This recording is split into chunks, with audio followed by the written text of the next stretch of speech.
ఫ్యామిలీతో పాటు అందరినీ మీరు చెట్టుకొకటి పుట్టకొకరిని చేశారు గత ప్రభుత్వం ఏదైతే బీఆర్ఎస్ ఉందో.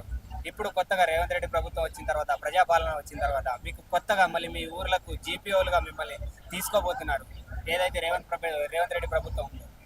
దీన్ని ఎట్లా చూస్తారు సార్? మేము ఈరోజు ఈ ప్రభుత్వము మాకు తీసుకుంటుందంటే మేము చాలా ఈ రేవంత్ రెడ్డి సార్కు, ఈ ప్రజాపాలన ప్రభుత్వంకి మేము చాలా రుణపడి ఉంటున్నాం. ఎందుకంటే గత ప్రభుత్వం మేము మళ్ళీ కలవరాదు, వీళ్ళు గుట్టకోకొకటి ఏ ఇష్టం ఉన్న డిపార్ట్మెంట్లకు ఏర్పడేసి వీళ్ళు మళ్ళీ ఎప్పుడు జన్మాంతం మళ్ళీ వీళ్ళు కలవద్దు, ఈ డిపార్ట్మెంట్నే ఒక కొలాప్స్ చేసే ఆలోచనతో గత ప్రభుత్వం మమ్మల్ని ఎక్కడంటే అక్కడ విసిరి పడేయడం జరిగింది. మళ్ళీ ఈ ఇప్పటి వరకు కూడా రాష్ట్రంలో భూ సమస్యలు కొలిక్కి రానే లేదు. ఆ ధరని పెట్టడం వల్ల ఎక్కడ లక్షల సమస్యలు ఇప్పటికీ దాదాపు 8.5 లక్షల సమస్యలు ఇప్పటికీ కేసుల సమస్యలు అవి ఇంకా తీరనే లేదు.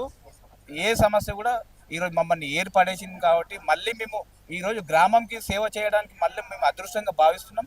రేవంత్ రెడ్డి ప్రభుత్వానికి మేము రుణపడి ఉంటాం. ఈరోజు గ్రామం సేవ చేస్తున్నామంటే మా తల్లికి, మా కుటుంబంకి సేవ చేస్తున్నంత గర్వంగా ఫీల్ అవుతున్నాము. Thanks for Revanth Reddy. అయితే ఏదైతే ధరణి అన్ని అక్రమాలు కుట్రలు చేసి అన్ని చేసిందని చెప్తున్నారు, కొత్తగా భూభారతి తెచ్చిన తర్వాత దాంట్లో జరిగిన తప్పులను దీంట్లో వెసులుబాటు చేసే అవకాశం ఉందా? దానికి మీరు ఎలా సహాయం చేయబోతున్నారు సార్? దాంట్లో కొన్ని చాలా వరకు దాంట్లో ఏ సమస్య ఉన్నా డైరెక్ట్ కలెక్టర్కే ఉండేది. ఇప్పుడు ఏముందంటే తహసీల్దార్ గారు సమస్యలు పరిష్కరించి ఆడియో లేకుంటే కలెక్టర్. ఇప్పుడు ట్రిబ్యునల్ కూడా, ఇప్పుడు రెవెన్యూ ట్రిబ్యునల్స్ కూడా ఏర్పాటు ఈ భూభారతిలో ఉన్నాయి. మేము దాన్ని స్వాగతిస్తున్నాం. గతంలో ప్రభుత్వంలో ఏమున్నదంటే ఏ సమస్య వచ్చినా నువ్వు డైరెక్ట్ కోర్టుకే వెళ్ళేది.